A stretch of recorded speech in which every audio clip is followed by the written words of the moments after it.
여러분 반갑습니다. 오늘 저는 신명기 27장에서 28장 두 장의 설교의 제목은 나의 하나님이라는 제목으로 말씀을 전하고자 합니다. 사람은 자기가 경험하지 못한 것을 알지 못합니다. 그래서 어릴 때 참으로 이렇게 부모님을 다 이해하지를 못합니다. 그래서 본인이 결혼을 하여 아이를 한 3명쯤 낳고 나야 부모의 마음을 알고 또한 부모님이 돌아가시는 걸 보면서 또 후회하며 못했던 것들을 반성하는 그런 생을 삽니다. 마찬가지로 우리도 하나님을 다 이해하지 못합니다. 그래서 정말 하나님이 왜 이런 환경을 주시는지, 왜 이런 어려움을 주시는지, 앞으로는 어떻게 할 건지, 우리도 하나님을 원망하며 하나님을 불평하는 사람들도 많이 있을 것입니다. 오늘 저는 나의 하나님이라는 제목으로 시를 쓴 시를 한 개 이렇게 공개하겠습니다. 나의 하나님, 언제나 돌아갈 수 있는 곳 나의 하나님, 힘들고 지친 날들을 보내고 다시 돌아가는 나의 집, 방황하고 도망쳐도 다시 나를 받아주는 나의 집, 나를 굳세게 하고 나를 세우시는 나의 집, 나의 하나님. 나의 집은 하나님이시다. 시인 안주연입니다. 자, 오늘 저는 모세의 설교, 오늘 신명기서에 모세가 설교 3편을 했죠. 그 후손들에게 이제 본인은 120살이 되어 이제 가나안 땅을 바라보면서 죽는 시점에서 안타까운 마음으로 그 2세들에게 설교를 했는데, 오늘은 모세가 설교한 곳에 2편의 마지막 장에 해당이 됩니다. 모세가 얼마나 그 후손들을 바라보면 안타깝게 이렇게 당부를 하겠습니까? 그래서 오늘 2편의 설교 중에 27장에서 28장의 말씀을 오늘 전하고자 합니다. 모세는 백성들에게 이렇게 이야기합니다. 너희들이 가나안 땅에 들어가거든 그곳에다가 큰 돌을 세워서 석회를 바르라. 그리고 이 율법책을, 하나님의 말씀을 거기다가 이렇게 기록하라고 당부를 합니다. 그러면서 그 백성들에게 이렇게 이야기합니다. 그 이스라엘의 그림산과 엘발살에 너희들이 각 지파가 반절서 서서 네 사람은 큰 소리로 이 율법을 이렇게 낭독하도록 이야기를 합니다. 지금의 이스라엘을 보면은 이렇게 에발산과 그림신산이 있습니다. 그 그림신산은 남쪽으로 있고 에발산은 북쪽으로 이렇게 있습니다. 지금 현재 이렇게 있습니다. 그래서 그림신산의 선 자손들은 시므온, 레위, 유다, 이사갈, 요셉, 베냐민, 그리고 이제 에발산의 선 또 6 그 형제들이 이렇게 있죠. 자, 그러면 이곳에 서서 너희들은 어떻게 해야 되냐? 그것에 내가 이런 것들을 행하면은 저주를 받는다 하는 목록들을 너희들이 애쳐야 되는데, 너희들이 내 이름이 애칠 때 다음 자손들은 아멘으로 화답을 하라고 이렇게 했습니다. 자, 그러면은 그 저주를 받은 그 계명들이 뭔가 한번 보겠습니다. 첫 번째는 대장장이를 시켜서 주께서 역거하시는 우상을 새기거나 부어 만들어서 그것을 은밀한 곳에 숨겨 놓는 자. 자, 그 다음에 두 번째는 아버지와 어머니를 업신 여기는 자. 세 번째, 이웃의 땅 경계석을 옮기는 자. 네 번째, 눈이 먼 사람에게 길을 잘못 인도하는 자. 다섯 번째, 애국 사람과 고아와 가부의 재판을 공정하게 하지 않는 자. 요즘 어떤 헌법에 대해서 굉장히 재판에 대하여 시끄럽죠. 이들 어떤 분입니까? 약한 자들이죠. 변호사를 살 수 없고 힘이 없는 이런 자들을 재판을 공정하게 하지 않을 때 저주를 받을 거라고 이렇게 합니다. 그 다음에는 아버지의 아내와 동침하는 자, 짐승과 교접하는 자, 자매인 아버지나 딸, 어머니, 딸과 동침하는 자, 장모와 동침하는 자, 이웃을 암살하는 자, 뇌물을 받고 죄 없는 사람을 죽이는 자. 이 율법 가운데 하나라도 실행하지 않는 자 이들은 저주를 받을 거라고 합니다. 자, 그러면 순종하여 복을 받는 복이 있는데 그것은 하나님이 뭐라고 말씀하시냐? 우리 화면에 있는 말씀 우리 함께 읽어보겠습니다.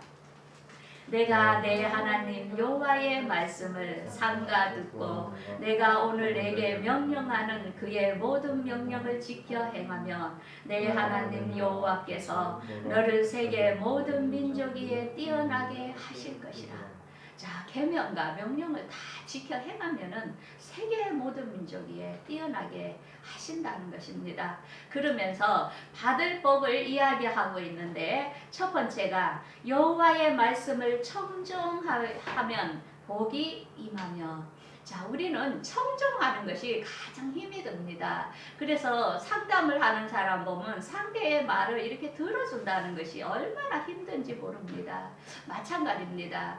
예배 드리는 여러분들은 제가 이렇게 하시는 말을 이렇게 들어야 하려니까 굉장히 힘이 들 것입니다.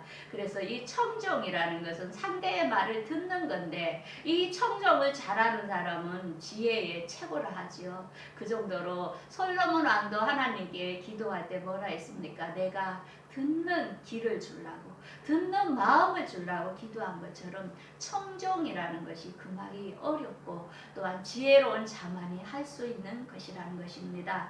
그러면서 이 받을 복, 그 하나님의 계명의 말씀을 잘 듣고 너희들이 그것을 지킬 때 복이 있다 했는데 그 복이 뭡니까? 성읍에서도 들에서도 복을 받고 자녀와 토지의 소산과 짐승의 새끼 소와 양이 복을 받고 내 강주리의 떡과 들어가도 복을 받고 나가도 복을 받고 그 다음에 적군들이 내 앞에서 패하고 그 다음에 하나님의 성민이 되고 너를 백성들이 두려워하고 또 내 몸에 가축 새끼와 토지의 소산이 많게 하시고 때를 따라 비를 내리시고 내 손으로 하는 모든 일에 복을 주시고 머리가 되고 꼬리가 되지 아니하고 또한 다른 신을 섬기지 않으면 이렇게 복을 주시겠다고 약속합니다. 그런데 복보다도 이 불순종하여 받는 저주는 4배가 더 많다는 것입니다. 여러분들 이 저주를 들으면서 하나님을 굉장히 오해할 수 있을 것입니다. 어떻게 하나님을 그렇게 인간을 처참하게 말 좀 만들었다고 그렇게 저주를 할 수 있을까? 그 하나님이 이렇게 저주를 많이 4배를 더 해놓은 것에 대한 이유가 있다는 것입니다. 그 말이 하나님의 마음을 다 알고 나야 여러분들이 왜 하나님이 이렇게 저주를 많이 기록해 놨는지를 이해하게 될 것입니다. 저주의 목록들을 보겠습니다. 내 손으로 하는 모든 일, 저주와 혼란과 책망을 내려 파멸되며 내 몸에 연병이 들고 폐병과 열병과 염증과 학질과 한재와 풍재와 썩은 재앙, 하늘이 노시되고 뭡니까? 하늘에서 비가 일절 안 온다는 것입니다. 땅이 철이 된다는 것은 땅이 철처럼 가뭄이 심하다는 거죠. 그 다음에 대적에게 패하고 나라의 포로로 잡혀가고 자녀에게 물질의 저주, 꼬리가 되고 모든 저주가 임한다고 이렇게 합니다. 그러면서 36절에 여호와께서 너와 내가 세운 내 임금을 너와 내 조상들이 알지 못하던 나라로 끌려가시리니 내가 거기서 목석으로 만든 다른 신들을 섬기며 여호와께서 너를 끌어가시는 모든 민족 중에서 내가 놀람과 속담과 비방거리가 될 것이라. 여러분들 이스라엘 백성들이 이렇게 하나님의 말씀인 율법을 그 후손들이 지켰겠습니까? 안 지켰겠습니까? 아시는 분? 어떻게 했을 것 같습니까? 잘 안 지켰죠. 안 지켰죠. 그래서 이들이 이 말씀처럼 그 바벨론 나라로 끌려가고 아시리아의 북이스라엘이 722년 BC 망했죠. 그리고 남유다도 586년에 그 바벨론에 끌려갔죠. 자, 그래서 이스라엘이 정말 이 하나님이 모세가 그렇게 간곡히 이야기한 것들을 무시하고 안 지켰습니다. 우상을 섬기고 가나안 땅에 들어가서 오만 죄를 다 저질렀던 것입니다.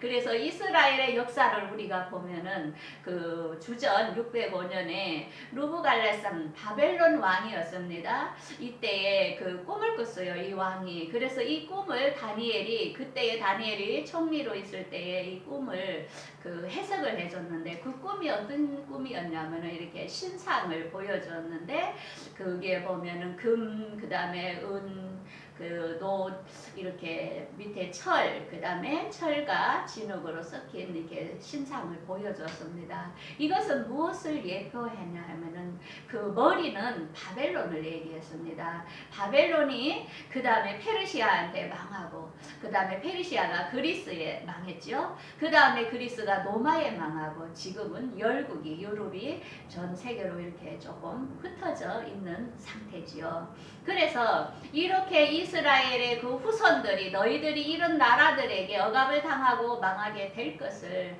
미리 신상을 통하여 예언을 한 것이 그대로 이루어진 역사를 우리가 알 수 있습니다. 그러면서 이스라엘은 2000년 동안 나라 없이 이렇게 흩어져서 살다가 1948년 5월 14일 이스라엘이 독립을 선포하게 되었죠. 그러고 나서 이스라엘은 1956년에 시나이 전쟁, 그 다음에는 67년 우리가 잘 아는 6.1 전쟁, 그 다음에 73년에 용키프로 전쟁, 이스라엘이 전쟁에서 다 이겼습니다. 이스라엘은 하나님께서 성경에 있는 대로 전쟁만 하면 그 나라를 누구도 당할 나라는 없습니다. 세상 끝까지 이스라엘은 전쟁에서 다 이긴다고 이렇게 성경에 이미 예언하고 있습니다. 그래서 우리가 지금 신명기 49절에 보면은 이 말씀이 있습니다. 고 여호와께서 멀리 땅 끝에서 한 민족을 독수리가 날아오는 것 같이 너를 치러 오게 하시리니 이는 내가 그 언어를 알지 못하는 민족이요 그 용모가 흉악한 민족이라 노인을 보살피지 아니하며 유아를 불쌍히 여기지 아니하며. 이 나라가 어느 나라겠습니까? 여러분들 맞춰보세요. 정말 인권이 없는 나라 어느 나라일까요? 이 세계에서. 예, 북한밖에 없죠. 자, 이사야서 46장 11, 12절에도 이렇게 예언하고 있습니다. 내가 동쪽에서 사나운 날 짐승을 부르며. 나라를 성경에서는 다 짐승으로 봅니다. 하나님은 우리들을 다 나라마다 짐승으로, 하나님을 안 믿는 사람은 짐승에 해당되는 것입니다. 짐승을 부르며 먼 나라에서 나의 뜻을 이룰 사람을 부를 것이라. 내가 말하였은즉 반드시 이룰 것이요 계획하였은즉 반드시 시행하리라. 마음이 완악하여 공의에서 멀리 떠난 너희여 내게 들으라. 지금도 이스라엘은 예수님을 믿지 않습니다. 하나님만 믿지 예수님을 거역하고 있습니다. 그래서 하나님께서는 끝까지 거역하는 이 민족, 하나님께서 택했던 이 민족을 끝까지 이렇게 관심을 가지고 있습니다. 자, 여기서 보면은 자, 연합뉴스에 이스라엘이 2007년 시리아의 공습 시인, 북한의 도움받은 시설.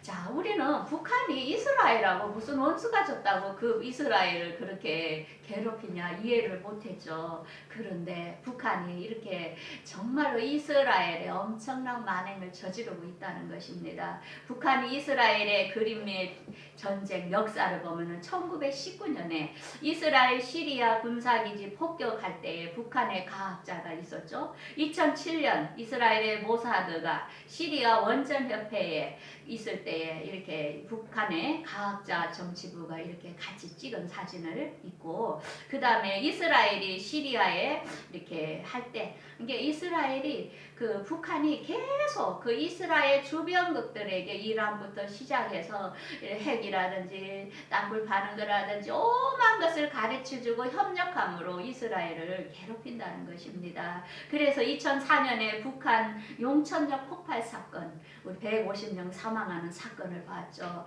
그 다음에는 1973년에 그 북한군이 1,500명이 파견했다는 것이 이렇게 나와 있습니다. 그리고 앞으로 이스라엘에 크게 두 번의 전쟁이 더 있을 것을 성경은 말씀하고 있습니다. 그것이 뭐냐? 성경에 중동 전쟁, 중동에서 일어나게 될 여섯 채 나팔을 불 때 일어나게 될 것, 유브라데스 강의 중동의 지역에 3분의 1일 있을 전쟁을 예언하고 있습니다. 그 다음에는 이때는 언제나 예수님이 공중 재림하기 전에 중동 전쟁이 있고, 그 다음에 예수님이 재림하기 전에 아마겟돈 전쟁이 여섯 채 대저 때에 유브라데스가 이제 이스라엘에 보면 아마겟돈 전쟁이 있을 것을 예언하고 있습니다. 이 전쟁 크게 두 개가 끝나면은 이제 이스라엘에게 정말 천년왕국, 정말 살기 좋은 그 나라를 올 것을 이야기하고 있습니다. 그래서 그 아마겟돈은 이스라엘의 지금의 묵기도 요 지역입니다. 여기서 이 세상의 마지막 악의 세력이 멸망하는 아마겟돈 전쟁이 예수님께서 이 땅에 오시기 전에 있을 것을 이미 이렇게 이야기하고 있습니다. 그래서 예수님께서 계시록 19장 14절에 하늘에 있는 군대들과 희고 깨끗한 세마포 옷을 입고 백마를 타고 그를 따르더라. 자, 그러면은 이 예언을 다니엘서에 이미 예언을 해놨다는 것입니다.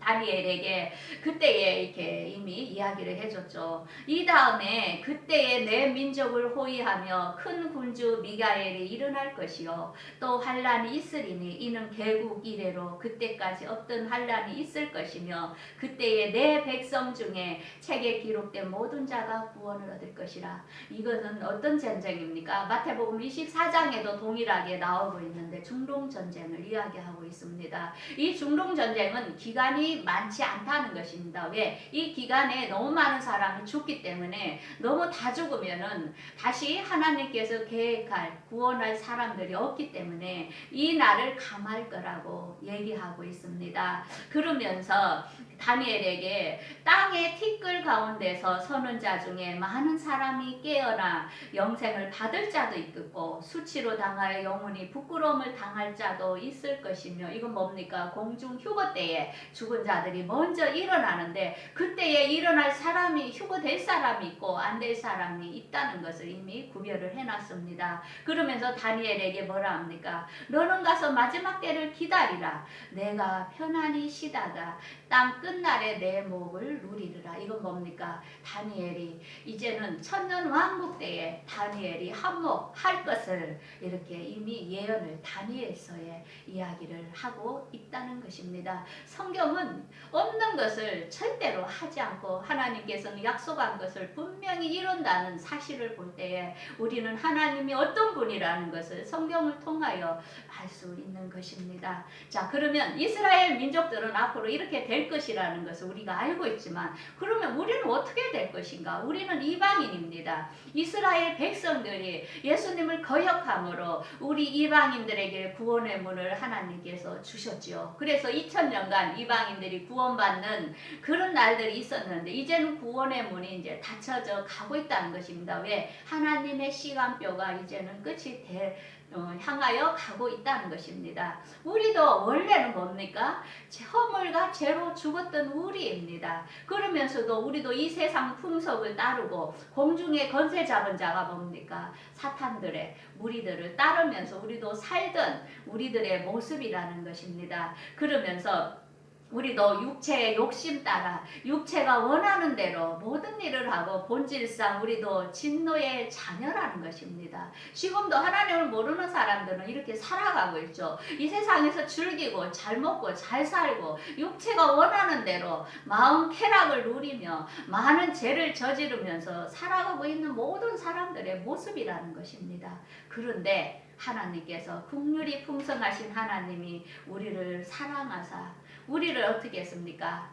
허물로 죽은 너희를 그리스도와 함께 살리셨고 은혜로 구원을 받은 것이라.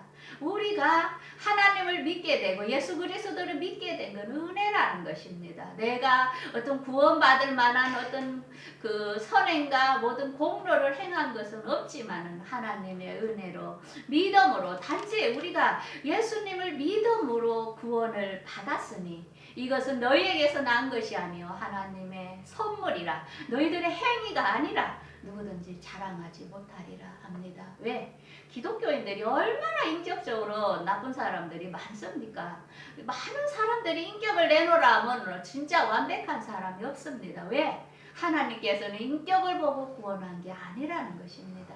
단지 자기가 죄인인 것을 깨닫고 정말 우리의 죄를 위해 죽으신 예수 그리스도를 받아준 그것, 그 은혜라는 것이죠. 그 믿어졌다는 게 은혜라는 것입니다. 그래서 예수님께서는 우리를 하나님과 우리 사이에 갈라져 있는 그 틈을 십자가로서 그것을 우리를 하나 되게 해주셨다는 것입니다. 그러면서 이스라엘 백성이 하나님께서 지켜라 한 그 율법을 정말로 지킬 수 없지만은 예수님께서는 그 율법을 사랑으로 완성을 하셨다는 것입니다. 그러므로 우리가 십자가로 둘로 된 이 한 몸을 하나님과 우리가 화목되게 하시고 원수된 것을 십자가로 소멸하시고 우리를 하나님과 하나 되는 그 길을 예수님께서 하셨다는 것입니다. 그러면 율법은 뭘까? 왜 율법을 그렇게 지키라고 하나님의 계명을 지키라고 이스라엘 백성들에게 모세가 애같하게 이야기를 했을까요?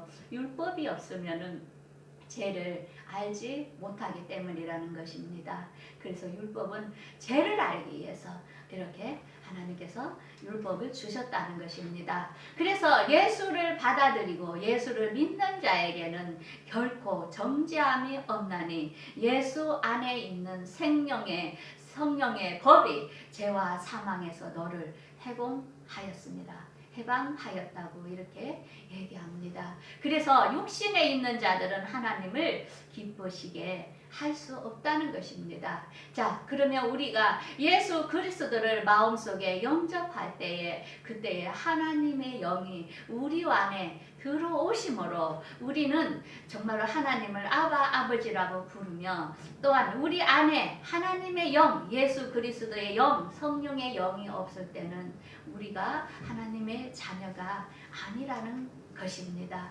그래서 우리는 예수 그리스도를 영접함으로 우리가 영생을 받는 하나님의 자녀가 되었는데 그러면 우리가 이런 은혜를 받은 우리는 어떻게 살 것인가? 우리가 육신대로 살면은 우리가 하나님께 많은 빚을 진 자들인데 우리가 지금까지 살았던 육신대로 아무거나 하면서 사는 게 아니고 이제부터는 우리가 몸의 행실을 죽이고 하나님의 영으로 인도함을 받는데 이렇게 우리 안에서 성령께서 너 이렇게 계명을 어기면 안 돼 하면서 하나님의 말씀대로 살려고 노력하고 성령께서 우리를 그걸 깨달을 수 있도록 인도해 주시는데 그 영을 받고 사는 사람은 그 아바 아버지라고 부르짖는다는 것입니다.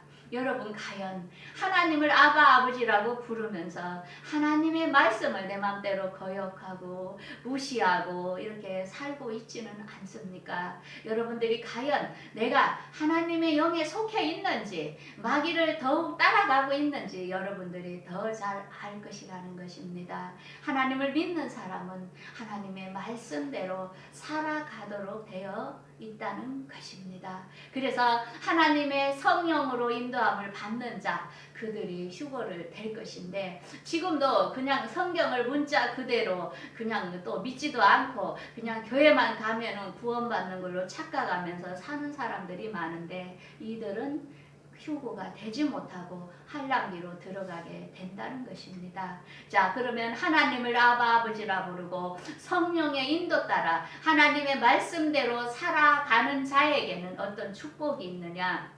그때 앞으로 휴거가 중동 전쟁 뒤에 보면은 휴거가 있을 때 그때에 하늘로 올려간다는 것입니다. 그 뒤부터는 적그리스도가 통치하는 이 세상이 되기 때문에 기독교인들이 이곳에 있을 수 없습니다. 지금 교회마다 많은 QR코드로 해서 교회 가는 사람마다 그 QR코드를 체크를 해야 되고 많이 감시하는 이런 시대로 가고 있습니다. 앞으로 이 시스템이 어떻게 된다는 것을 우리가 대충 좀 알 수 있겠죠. 앞으로 이 세계는 감시체대로 돌아간다는 것입니다. 그것에 정말로 저항하며 안 넣고 칩을 안 넣고 이럴 사람이 과연 몇 명이나 되겠습니까? 앞으로 이러한 어려운 환란이 있지만은 우리가 오늘 말씀을 알으면 희망이 있는 것을 알 수 있습니다. 그래서 성경 말씀의 계시록 12장 5절에 이렇게 말씀입니다. 첫째 부활에 참여하는 자들은 복이 있다.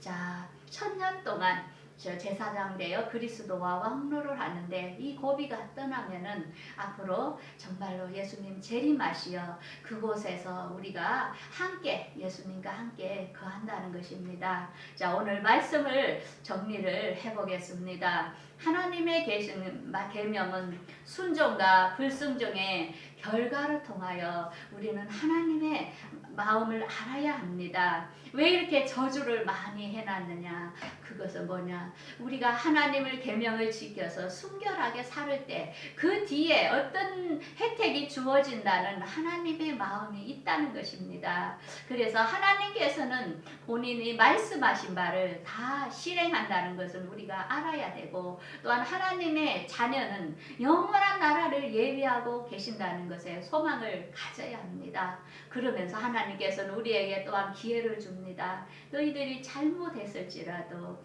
회개하고 돌이키면은 용서해 주겠다는 것입니다.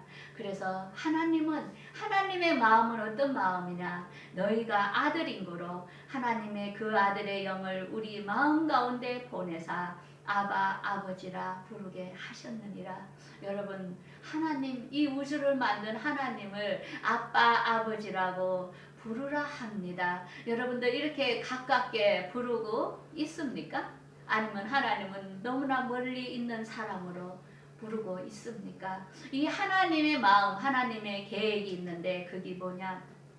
앞으로 예수 그리스도와 우리를 공중에 정말로 휴거하여 혼인잔치, 우리가 천년왕국에 혼인잔치가 있다는 것입니다. 그래서 너희가 즐거워하고 기뻐하라. 영광을 이렇게 돌리세. 어린 양의 혼인 기약이 이르렀고 아내가 자신을 준비하였으므로 그에게 빛나고 깨끗한 세마포 옷을 입도록 허락하였으니 이 세마포 옷은 성도들의 옳은 행실이라. 하나님께서는 예수 그리스도인 신랑에게 우리를 이렇게 중매, 우리가 신부입니다. 우리를 맞이할 것인데 어떻게 이 신부가 이 세상에 정말로 불법을 행하면서 사는 그런 무리들을 어떻게 신랑과 아들과 혼인 예식을 치르겠습니까? 그래서 아버지는 우리가 정결하고 깨끗하게 살기를 원한다는 것을 알 수 있습니다. 이렇게 아들을 신랑으로 줄 하나님은 또한 우리에게 어떤 걸 예비하고 계시냐? 새 예루살렘, 정말로 그 수정같이 아름답고 정말로 하나님과 예수님 그곳에 생명나무가 있고 정말로 이렇게 해같이 밝고 근심 걱정이 없는 그런 것을 우리에게 예비해 놓고 계신다는 것입니다.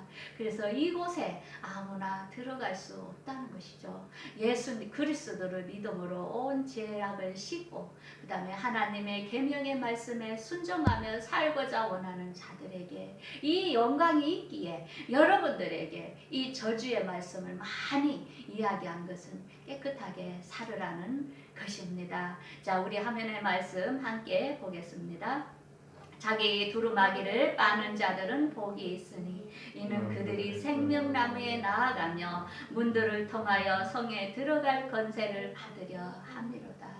여러분, 지금 코로나 시대를 통하여 또한 여러 나라의 물난리로 통하여 우리가 상상을 초월한 일들이 벌어집니다.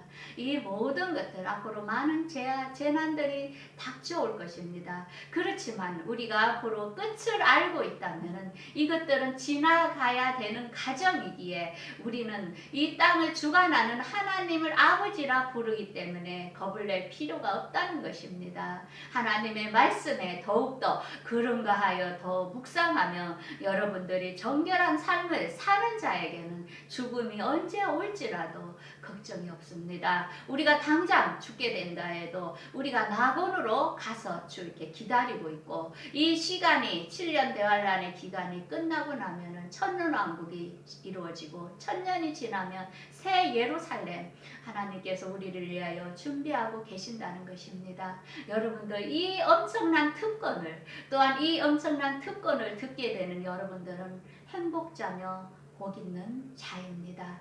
여러분들 이제 염려 근심 걱정하지 마시고 오늘부터 가까이 아빠 아버지 하나님을 부르면서 여러분들의 어렵고 힘든 그들을 상의하며 고하면서 갈 때 여러분들은 외롭지 않고 두렵지 않을 것입니다.